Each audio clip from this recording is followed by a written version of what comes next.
Imagine being sent to prison for stealing a loaf of bread. You survive the voyage across the world, chained in the belly of a ship for months. You arrive in Australia, already serving a sentence. And then you reoffend, maybe out of desperation, maybe out of defiance. And the British Empire looks at you and decides you are beyond saving. So they send you somewhere worse. Somewhere surrounded by freezing shark-infested water.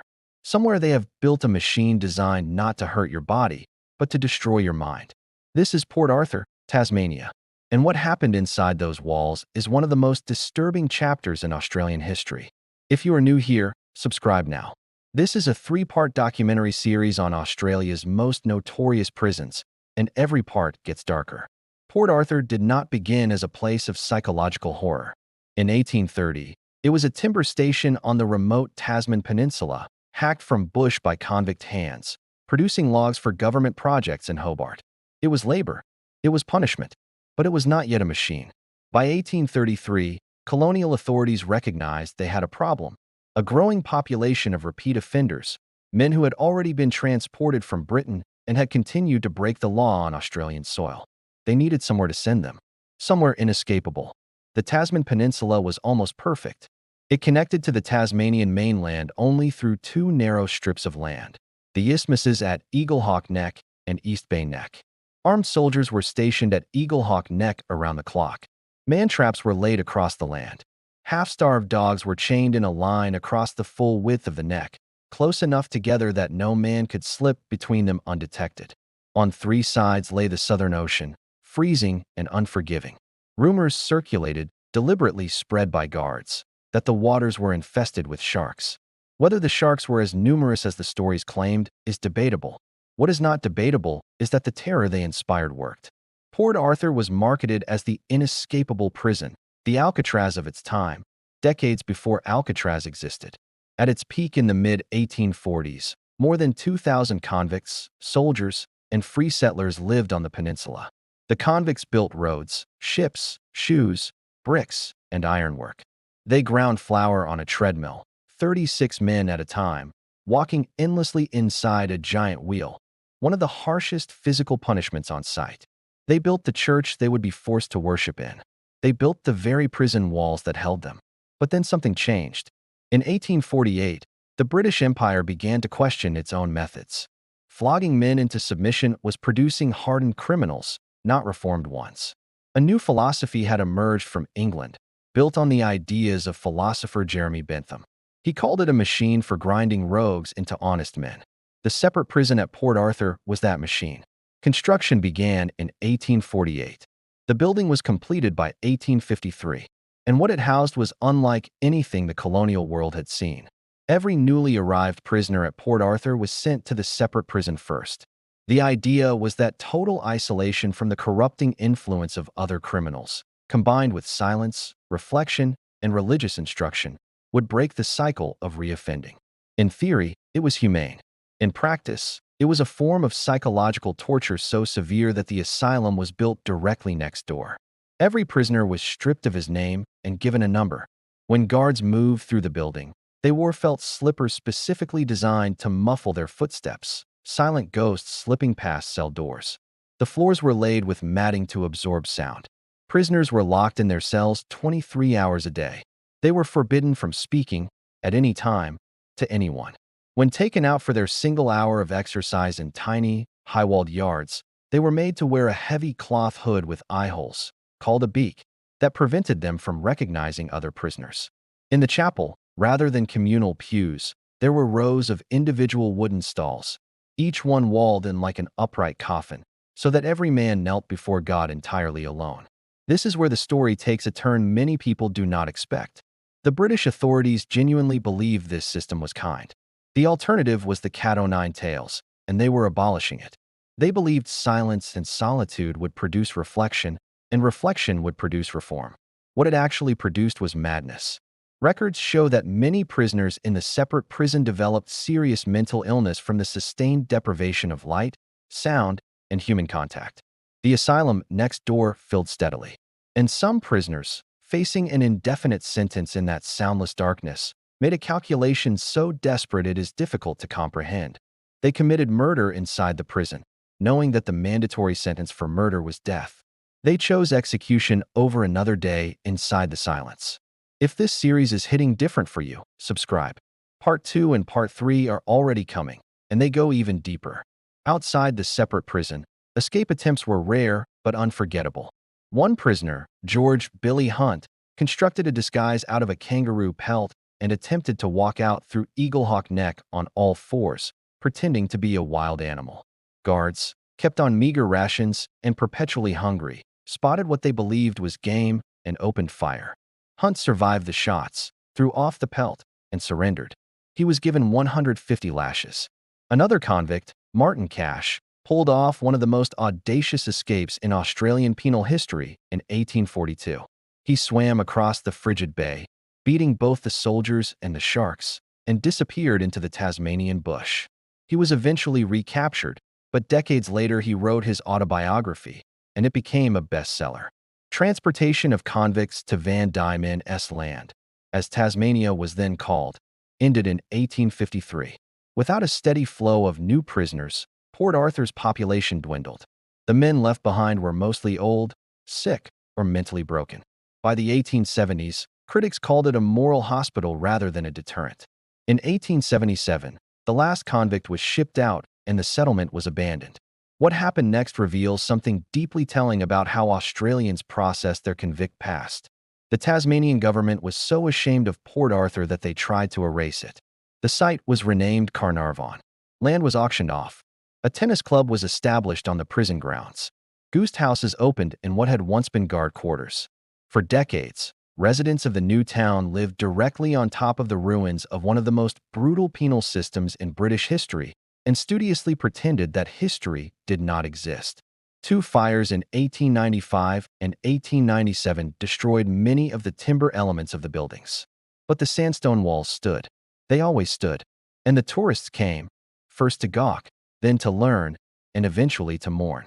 Today, Port Arthur is a UNESCO World Heritage Site and one of Tasmania's most visited destinations. But history did not finish with Port Arthur in 1877. In April 1996, a lone gunman opened fire on tourists visiting the historic site. 35 people were killed. More than 20 others were wounded. It remains the deadliest mass shooting in modern Australian history by a lone gunman. In the immediate aftermath, the Australian government passed sweeping national gun reform legislation within 12 days. The Broad Arrow Cafe, where many were killed, now stands as an open, roofless memorial, its walls intact, its interior converted into a garden of still water and reflection. So Port Arthur carries two tragedies separated by more than a century. The first was engineered by the state over 47 years. The second lasted 11 minutes. Both changed Australia permanently. If you have stayed with this story to the end, you already know this series is different. Subscribe because Part 2 goes inside Pentridge Prison in Melbourne, where Ned Kelly's skull vanished for over a century, where a man had his own ears surgically removed to escape a hit, and where one of Australia's most notorious gangland murders was caught on camera while guards stood nearby. You do not want to miss it. In Part 1, we went inside Port Arthur, a prison built to silence men until their minds collapsed.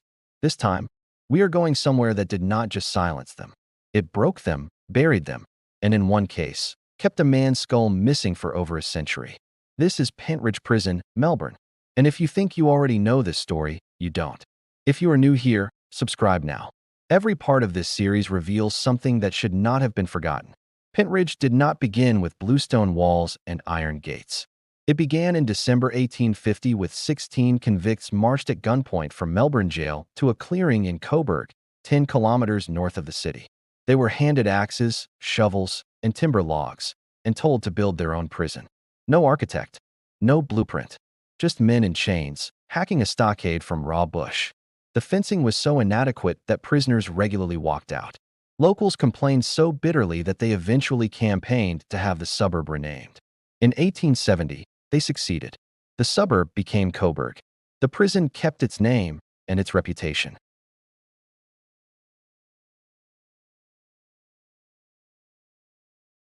The exercise yards were built in a wedge shape called panopticons, a central tower allowing one guard to watch dozens of men simultaneously without being seen. Only 3 of these panopticon airing yards are known to have existed in the entire world. All 3 were at Pentridge. As the decades passed, the prison collected names. The gangster Squizzy Taylor, serial killer Peter Dupas, hitman Christopher Dale Flannery, known as Mr. Rent-A-Kill. 2 of the 3 people convicted over the 1986 Russell Street bombing, which wounded 22 people, including police officers. But no name is more tightly bound to Pentridge than Ned Kelly, and Kelly was never even imprisoned there. Kelly was hanged at Melbourne Jail in November 1880, then buried in a mass grave on the jail grounds. In 1929, construction workers accidentally broke open those graves. Workmen, schoolboys, and passing pedestrians rushed in to grab bones as souvenirs. Kelly's remains were eventually moved to Pentridge and stayed there, in an unmarked location, for decades.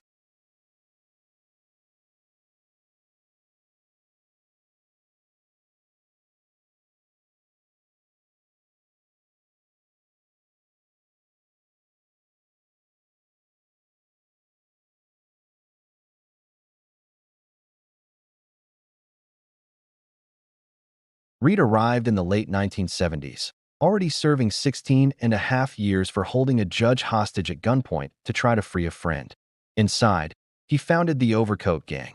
Every member wore heavy prison coats year-round to conceal weapons.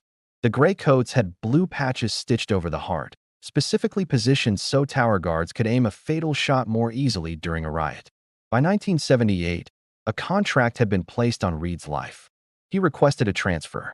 The prison board refused, twice. So Red found a fellow inmate named Kevin Taylor and asked him to cut off both his ears with a razor. Taylor did. Reed was transferred out of H Division within hours.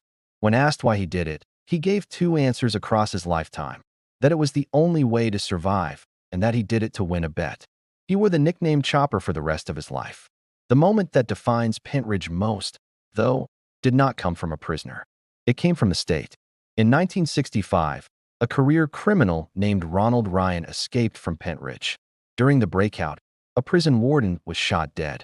Ryan was captured, tried, and convicted of murder.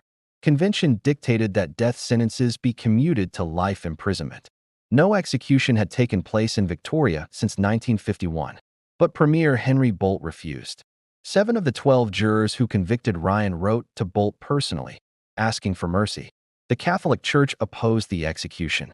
University students held a round-the-clock vigil outside Parliament. Every major Melbourne newspaper editorialized against it. Bolt did not move. On the night before the execution, more than 3,000 people gathered outside Pentridge's walls. Ryan spent the night writing final letters to his daughters on toilet paper. At 8 a.m. on February 3, 1967, he was hanged. Ryan was the last person ever legally executed in Australia. The public fury over his death directly contributed to Victoria abolishing capital punishment in 1975. Every other state followed. By 1985, the death penalty was gone from every jurisdiction in the country. One man's hanging ended capital punishment across an entire nation.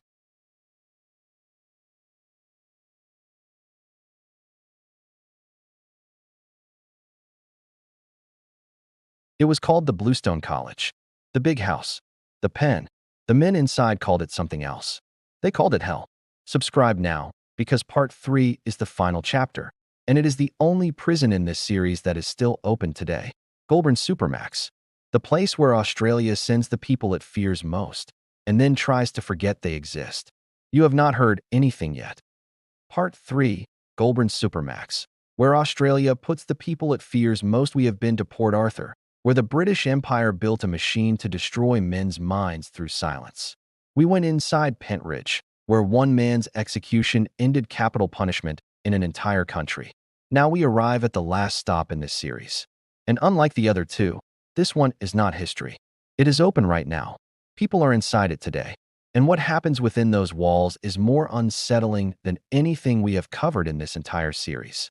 This is Goulburn Supermax, Australia's highest security prison, and the story of what goes on inside it will shock you. If you are not yet subscribed, do it now. This is the final part of a 3-part series, and this one hits differently. The Goulburn Correctional Centre itself is not new. The site dates back to 1884, built from hand-carved sandstone under the supervision of colonial architect James Barnett. It started as a standard colonial prison, hard labor, floggings, gallows. The town of Goulburn, 197 kilometers southwest of Sydney, barely noticed it after a few decades. It was just part of the landscape. What changed everything was a single decision made in 1999. New South Wales authorities had a problem. Several prisons across the state were housing inmates so violent, so well-connected, and so capable of running criminal operations from behind bars that standard maximum security was no longer working. They needed somewhere different. Not just more secure. Architecturally, philosophically, operationally different. They built it inside the existing Goulburn complex. It cost $20 million. In September 2001, it opened. They called it the High Risk Management Unit. Inmates immediately called it Harm U. That was not a coincidence. The security measures at Goulburn Supermax are unlike anything else operating in Australia. Every person entering the facility, staff, lawyers, officials, passes through iris recognition and facial scanning technology, airport-style body scanning, and has their mobile phone jammed at the gate. Visitors cannot book online. They call a specific line, Monday to Friday, between 9:30 and 12 o'clock, to request a slot. Inside, inmates are subjected to one of the strictest daily regimes in the country. When they make phone calls, they do so from inside individual cages. When they leave their cells, they are handcuffed and escorted by a minimum of 3 guards. They receive meals through a hatch in their door. They spend up to 23 hours a day alone. Each cell contains a bed, a table, shelves, a shower, a toilet, and a small television behind a screen. A 2008 report by the New South Wales Ombudsman, an official government watchdog, concluded there was no doubt that the facility did not provide a therapeutic environment for its inmates. That finding was not a criticism from an activist. It was a formal government assessment. The prison is divided into 2 areas. Area 1 holds the highest risk inmates, those assessed as posing the most extreme danger to staff, other prisoners, or the public. Area 2, opened in 2019, functions as a step-down unit for inmates who have demonstrated a genuine commitment to moving away from violent or extremist behavior. The population inside is overwhelmingly made up of inmates convicted or accused of terrorism offenses, along with those considered too dangerous or disruptive for any other prison in the country. Within the main yard, the prison is informally divided along ethnic and cultural lines. There is a Muslim yard, an Islander yard, an Aboriginal yard, an Asian yard. Inmates have given the Supermax unit a different name. They call it the Super Mosque. The nickname exists because the majority of inmates in the unit are Muslim, and because the facility has, for over 2 decades, been the place where Australia concentrates its most dangerous radicalized prisoners. Officials confirm that outside the Supermax, radicalization in the broader New South Wales prison population is not considered a widespread problem. Inside it, they deal with it daily. Now we get to the names. Because the people who have been held inside Goulburn Supermax are not abstract threats. They are specific, documented individuals whose stories reveal exactly what kind of institution this is. Ivan Milat arrived at Goulburn in 2001, transferred to one of the original 45 units of the newly opened Supermax. He was already serving 7 consecutive life sentences for the backpacker murders, the killing of 7 young tourists and travelers between 1989 and 1992, their bodies buried in shallow graves in the Belanglo State Forest southwest of Sydney. The murders had inspired the Wolf Creek film franchise. 3 German nationals, 2 British, and 2 Australians. All between 19 and 22 years old. Most had been stabbed or shot. 1 had been decapitated. Forensic evidence suggested some had not died immediately from their first injuries. Milat was convicted in 1996. Police always maintained they believed he had killed more than 7 people. His own brother later said there would be many more bodies waiting to be found. At Goulburn Supermax, Milat was classified as extreme high risk. Whenever he left his cell, he wore ankle cuffs and was escorted by 2 officers. In 2009, he sawed off his own little finger with a piece of plastic and tried to mail it to the High Court of Australia as part of a bizarre protest over his appeals. The court was not moved. In May 2011, he staged a 9-day hunger strike, losing 25 kilograms, in an attempt to be given a PlayStation 3. He did not receive it. In 1997, before his transfer to Supermax, Milat had attempted a jailbreak. When authorities uncovered the plot, his accomplice, a fellow prisoner named George Savas, was found hanging in his cell the following morning. Milat spent 23 years at Goulburn, maintaining his innocence to the very end. Police visited him 8 times in his final weeks in hospital, deploying different strategies with each visit, including recorded messages from victims' families to try to extract a confession. He never gave one. Ivan Milat died on October 27, 2019, aged 74, of esophageal cancer. He took whatever else he knew to his grave. Subscribe now if you have not already. There is still more to come in this story. The second name is Bassam Hamzy. Hamzy was 18 years old when he shot and killed Chris Tomatsis outside a Sydney nightclub in 1998. He was convicted and sentenced to 21 years. Prison did not stop him. It made him more dangerous. From inside Lithgow Correctional Center in 2008, Hamzy was caught using a smuggled mobile phone to run a violent criminal network. He had made up to 450 calls a day, organizing drug shipments between Sydney and Melbourne, orchestrating kidnappings, directing shootings, and kneecappings. The phone was passed between inmates along his cell block using dental floss. He was transferred to Goulburn Supermax immediately. Inside Supermax, he founded the Brothers for Life Gang, a criminal organization that would go on to be responsible for at least 16 shootings, multiple murders, and a sustained war over Sydney's drug trade. The gang operated across New South Wales and beyond, with Hamzy directing operations through coded language in prison-intercepted phone calls. In 2016, a 3-centimeter phone was found inside the spine of a library book at Goulburn Supermax. It was linked to Hamzy. A radio with modified internal wiring was found in the same search. When authorities searched his cell on a separate occasion, they found a USB drive containing Islamic State material. The drive had been officially approved as legal preparation material. Hamzy has been stabbed and bashed multiple times inside Supermax by rival inmates. He has also, simultaneously, been building what he describes as legitimate business ventures from his cell: property development, importing exotic fruit and shoes, investing in nightclubs, agricultural interests, and bottled water. He remains inside Goulburn Supermax. He receives meals through a hatch. He is escorted by 3 guards whenever he steps outside his cell. And by multiple documented accounts, he is still operating. The third name is Malcolm Naden. Naden was, for 7 years, Australia's most wanted man. In 2005, he murdered his cousin Christy Scholes and her boyfriend's cousin in Dubbo, New South Wales. He then disappeared into the Australian bush and evaded capture for the next 7 years, surviving in remote wilderness, breaking into isolated farmhouses for food and supplies. NSW police placed a $50,000 bounty on his capture. Multiple reported sightings came in from across the state, including from the Western Plains Zoo and from Lightning Ridge. In 2011, during his years on the run, he attacked a police officer. He was also charged with the indecent assault of a 12-year-old girl. In March 2012, the Tactical Operations Unit tracked him to a rundown cabin approximately 30 kilometers west of Gloucester, New South Wales. He was arrested in a nighttime operation by heavily armed officers. In court, he pleaded guilty to 18 separate offenses. He is now inside Goulburn Supermax. The facility has never been static. In 2011, an unnamed Supermax inmate allegedly smuggled in a mobile phone and used it to plot 2 kidnappings and a shooting. Criminal charges were laid.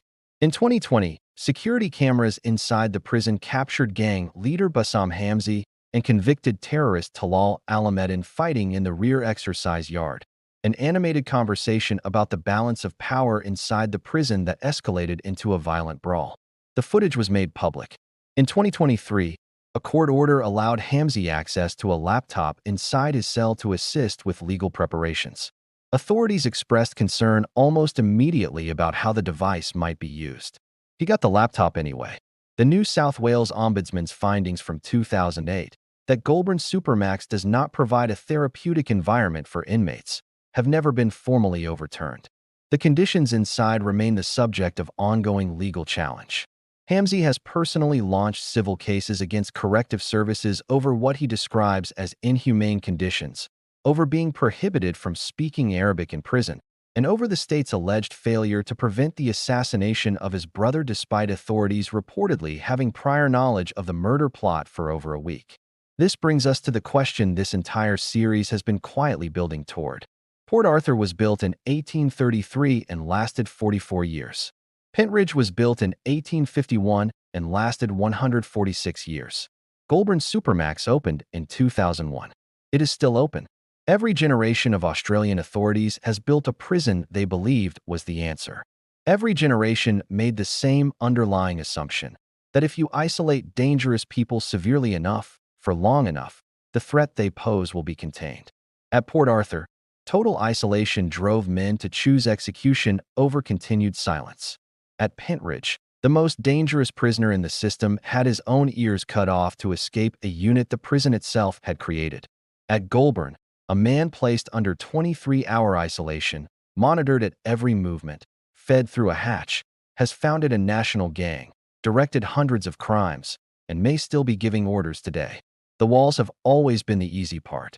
What goes on inside them, and what spills out regardless, is a problem no architect has ever solved. That is the end of this three-part series.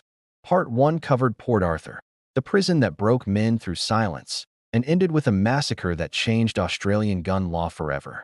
Part 2 covered Pentridge, the Bluestone College that produced killers, swallowed Ned Kelly's skull, and gave Australia the last execution in its history. Part 3 was Goulburn, still standing, still operating, still raising questions that no one inside those gates has fully answered. If you watched all three parts, subscribe. More series are coming, and they will go just as deep. The story of how a country chooses to punish, and what that choice reveals about the country itself, is never finished. Australia's prisons prove that better than most.